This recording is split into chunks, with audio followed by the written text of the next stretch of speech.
Something strange happens after you stop trying to fix yourself. Not relief, not happiness, not the lightness people promise. It's quieter than that. You notice it when someone crosses a line and you don't feel the urge to explain why it hurt. When silence doesn't feel like punishment anymore. When walking away doesn't trigger the familiar guilt spiral. And instead of feeling proud, you feel unfamiliar. Almost as if a version of you has gone missing. People expect you to soften again, to reassure, to make things comfortable. But that instinct doesn't rise the way it used to. And that's unsettling. Because you were always the one who understood first, who bridged gaps, who carried the emotional weight so others didn't have to. Now something has shifted, not outwardly, internally. You still feel, you still notice, you still perceive things others miss. But the reflex to act on it has weakened. You pause longer before responding.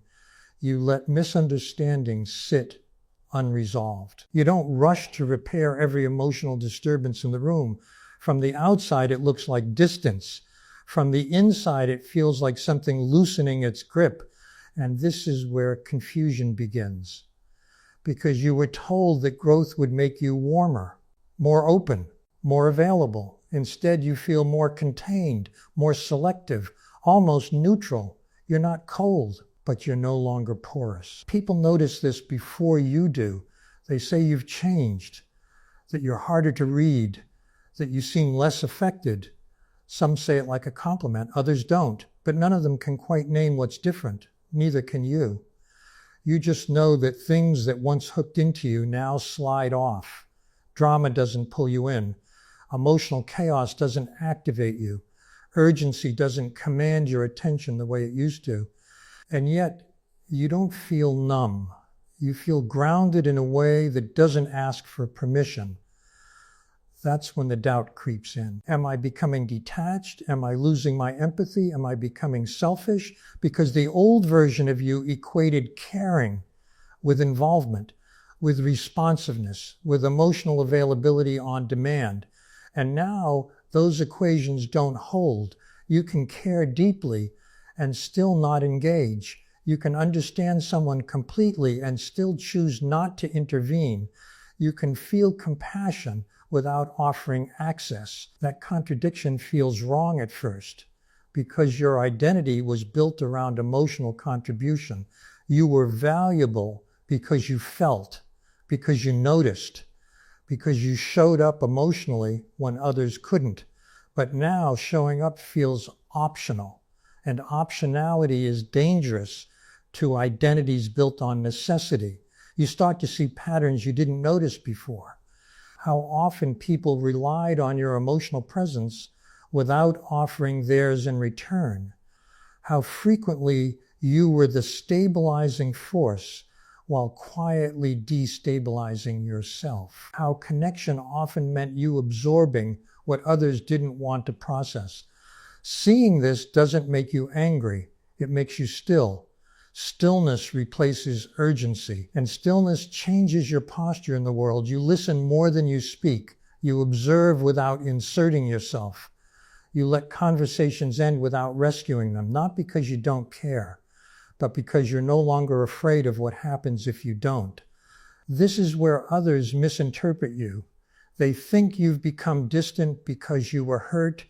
They assume you're guarded. They believe you've closed your heart.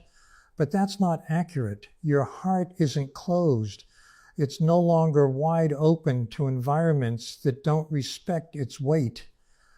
There's a difference. You feel it most clearly in relationships. You no longer chase clarity. You no longer over-explain your intentions.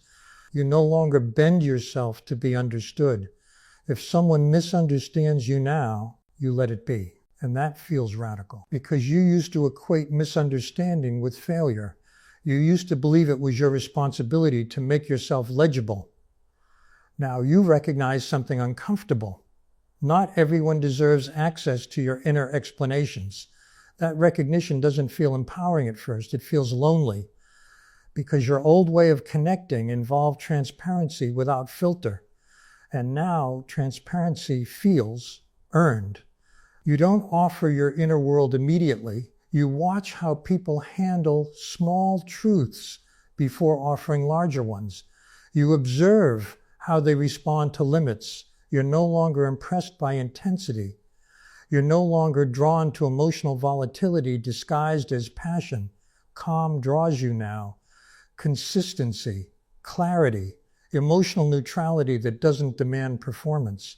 This is when people start calling you different. They say you're not as reactive, not as emotionally expressive, not as available. And maybe that's true, but availability used to cost you more than you admitted.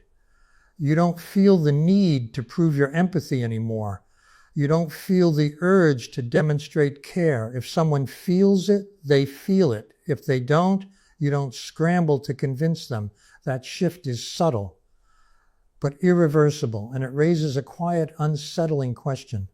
If empathy no longer defines you by how much you give, then what does it define you by now? That question sits with you, because the version of you that emerged isn't what people describe as healed. You're not softer, you're not lighter, you're not endlessly compassionate. You're clearer, more self-contained, less entangled.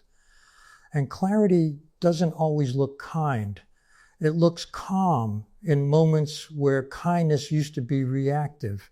It looks silent where explanation used to spill out. It looks like choice where obligation once ruled. This is the stage people don't talk about. The stage where empathy stops being a reflex and becomes a decision. And decisions change power dynamics. In part 2, we'll move into what this version of you actually becomes once empathy is no longer fused with self-sacrifice. Not the inspirational version, not the softened one, the real one. And why that version makes some people uncomfortable while finally allowing you to breathe. What emerges after real inner repair isn't what people expect. It isn't endless compassion. It isn't spiritual warmth. It isn't saint-like patience. What emerges is discernment, and discernment changes everything. You don't stop feeling others. You stop automatically prioritizing what you feel from them. This is the shift most people don't see coming, because for most of your life, empathy functioned like a reflex. Someone felt discomfort and your system moved toward it. Someone struggled and you leaned in. Someone crossed a line and you explained it away. Empathy wasn't something you chose. It was something that happened to you. But after real inner repair, empathy separates from compulsion. You still sense emotional undercurrents. You still register subtle shifts. You still understand motives faster than words. What's gone is the urgency.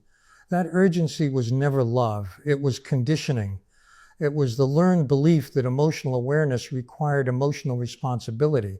And once that belief dissolves, a very different empath appears. This version of you does not rush to soothe, does not fill silence, does not rescue conversations that collapse.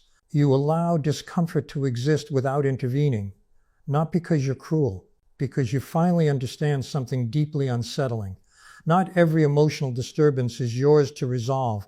This is where people start calling you cold because they were accustomed to your emotional labor. They relied on your availability to stabilize situations they didn't want to face themselves. When that stabilizing force disappears, they feel exposed. And exposure often gets mislabeled as your failure. But here's the truth. A healed empath doesn't become distant. They become contained. Their inner world no longer leaks into every interaction. They stop merging. They stop over-identifying. They stop confusing understanding with obligation. This containment is often mistaken for detachment. But detachment implies indifference. What you experience is selective engagement. You choose where your empathy flows. And choice changes the entire structure of your relationships. You notice it immediately. Some connections fade without drama. Some people grow uncomfortable around you. Some dynamics quietly dissolve, not because you push them away, because the version of you they relied on is no longer accessible. You don't overfunction anymore. You don't explain your boundaries in emotional detail. You don't justify your absence. You don't soften your no to make it easier to swallow. Your calm becomes firm. And firmness unsettles people who benefited from your flexibility. This is the part no one prepares you for. Growth doesn't always make you more likable. It makes you less usable. And that distinction matters. A healed empath is not endlessly forgiving. They are observant. They notice patterns instead of excusing them. They track consistency instead of potential. They respond to behavior, not promises. And this creates a different presence. You speak less, but with more weight. You react slower, but with more clarity. You leave sooner without collapsing into guilt, not because you stopped caring, because you stopped negotiating your inner safety. And here's the part that feels unsettling even to you. You don't feel the need to be understood anymore. That need once drove your over-explaining, your emotional transparency, your openness. Now, misunderstanding doesn't trigger panic. If someone projects onto you, you let them. If someone misreads you, you don't chase correction. You understand something now that you didn't before. People don't misunderstand you because you failed to explain. They misunderstand you because they see through their own lens, and you are no longer responsible for adjusting yourself to fit it. This creates a new kind of solitude, not loneliness, space. Space where your emotions finally stay where they belong, inside you, integrated, unrushed. You don't bleed empathy anymore, you offer it intentionally. And when you do, it's deeper, cleaner, and far less draining, because now empathy is not self-erasure, it's presence with boundaries. This is what a healed empath actually becomes, not softer, clearer, not more open, more precise, not endlessly giving, self-respecting. And this version of you doesn't attract chaos, it repels it. Drama finds no grip. Manipulation finds no hooks. Emotional volatility finds no audience, because you are no longer reactive, and reactivity was the doorway everything entered through. Now, when someone feels something strongly around you, you don't absorb it. You witness it. That difference changes power dynamics instantly. People feel it before they understand it. Some lean in, curious, some pull away, threatened, some try to provoke the old response, but the old response doesn't come. And that's when the final realization settles. You didn't lose your empathy. You reclaimed ownership of it. You stopped being an emotional environment for others to exist inside. You became a person again, whole, separate, choosing. And here's the unresolved truth this leaves you with. If empathy no longer requires self-sacrifice, if compassion no longer means absorption, if caring no longer costs your inner stability, then the question is no longer who needs you. The question is, who can meet you without consuming you? Sit with that. Because once empathy becomes a choice, everything and everyone changes.